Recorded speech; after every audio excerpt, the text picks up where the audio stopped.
एक हमारे यहाँ कहावत है, मैं किसी को इंगित नहीं कर रहा हूं, चोर की डाली में तिनका। जिनके मन में वहम होता है या जिन्होंने कोई कार्य ठीक नहीं किया है और उस कार्यों की कोई समीक्षा होती है तो वो तुरंत ही पहले बोल जाते हैं।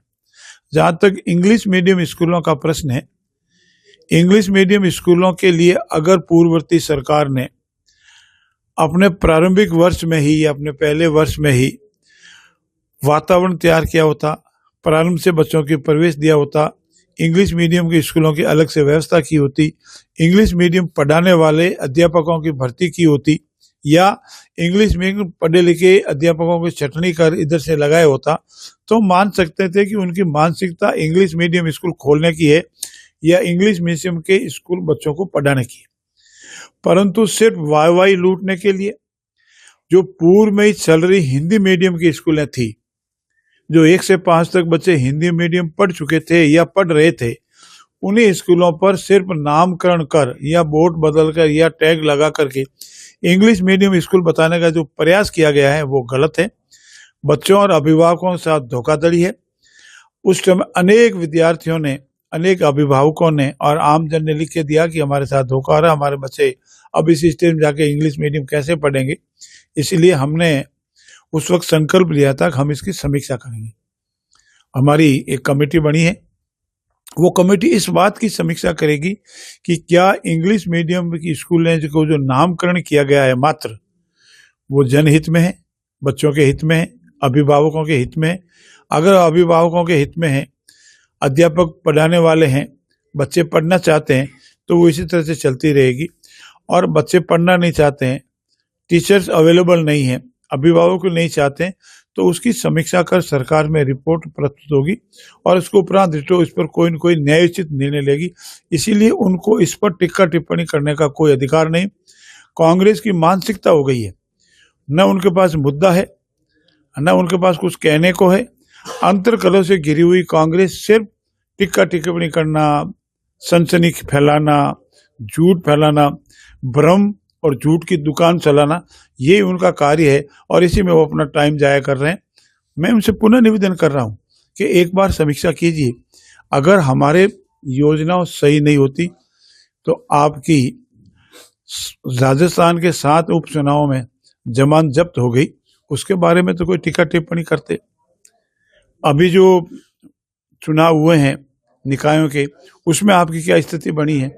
मेरा निवेदन है, आत्मलोकन करें, आत्मावलोकन करने के उपरांत समीक्षा करें, हमें सुझाव दें, हमारी आलोचना करें जो देश हित में हो, प्रदेश हित में हो।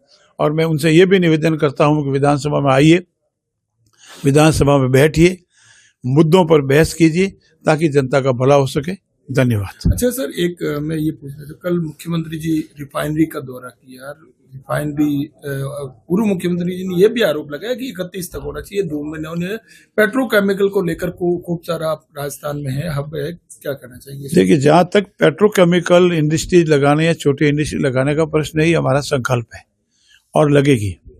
जहां तक रिफाइनरी की पूर्णता प्राप्त करने में देरी का प्रश्न है, देरी उनके कार्यकाल के अंदर हुई है। उनकी जो घोषणा थी उस समय अवधि में पूर्ण नहीं, उसके साल भर और बीत गया है और हमारा ये प्रयास हुआ है तभी तो जाकर के ये अंतिम चरण में आई है। और हमारे यशस्वी मुख्यमंत्री आदरणीय भजनलाल जी ने कल इसका निरीक्षण किया है। जगह जगह तेल के कुएं हैं उनका भी निरीक्षण किया है और ये शीघ्र ही पूर्ण होने वाली है। 1-2 महीने का देरी होना स्वाभाविक है, अनेक कारण होते हैं, इतना बड़ा प्रोजेक्ट है, उसमें देरी होना स्वाभाविक है, परंतु कोई जानबूझ करके कोई देरी नहीं हुई है। सरकार पूर्ण रूप से गंभीर है और इसको पूर्ण करके भव्य उद्घाटन यशस्वी मुख्य प्रधानमंत्री जी द्वारा करवाएगी। आरोप लगाने का कांग्रेस का एक फैशन बन गई, आदत बन गई है, झूठ मूठ में आरोप लगाना, सनसनी फैलाना। मेरा उनसे नम्रता से निवेदन है कि तथ्यों पर बात बतावें और ये बतावे तथ्य कि किसकी वजह से देरी हुई है, क्यों देरी हुई है, देरी से क्या नुकसान हुआ है। पर इस बात में नहीं कहेंगे, सिर्फ जहाँ जाएंगे झूठ मूठ में दुकान, झूठ मूठ में फर्म की दुकान चला रहे, उसको जनता ने जवाब दे दिया है। पहला बजट आपका बहुत शानदार रहा, दूसरा बजट आने वाला है, क्या कहेंगे? मैं आपसे मार्फत राजस्थान की आवाम को बताना चाहता हूँ कि पहले बजट की हमारा जुलाई में आया, जुलाई में आएगी तब 1 साल होगा। अभी तो हमारा 1 साल भी नहीं हुआ है, 7-8 महीने हुए हैं। और इन 7-8 महीनों में जितनी भी बजट घोषणाएं थी उनको 85, 90 और 95% जमीन आवंटन का काम पूर्ण हो चुके हैं। और 10 तारीख जो हमारी कल गई है, कल तक सारी एफएस मतलब फाइनेंशियल स्वीकृति या वित्तीय स्वीकृतियां जारी हो चुकी है। मैं मेरे क्षेत्र की बात करूं, उदाहरण के रूप में आप समझ आ जाएगा। मेरे यहाँ पहली बार इतिहास में नगरपालिका बनी, नगरपालिका बन गई, शुरू हो गई, काम चल रहा है। मेरे यहाँ पहली बार सैटेलाइट हॉस्पिटल बना, सैटेलाइट हॉस्पिटल बन गया, जमीन आवंटन हो गई, काम शुरू हो गया। और सैटेलाइट से पार में जब तक बिल्डिंग नहीं बना तब पास में शुरू कर दिया। मेरे यहाँ 132 केवी के 2 जीएसएस बने, जमीन आवंटन हो गई, काम शुरू हो गया। मेरे यहाँ पीएससी से सीएससी बनी, उनका सारा काम शुरू हो गया। मेरे यहाँ महाविद्यालय खुला, महाविद्यालय के जमीन आवंटन हो गई, बिल्डिंग का फंड सैंक्शन हो गया, महाविद्यालय खुल गया, इसी सेशन से प्रारंभ हो गया। तो इतना जो काम धरातल पर होता है, एक बजट का उसी स्तर में धरातल पर आ जाना, इसीलिए शो करता है कि सरकार अपने कहे हुए कथन पर कायम है। जो कहा वो कर दिखाया, जो कहेंगे वही करेंगे।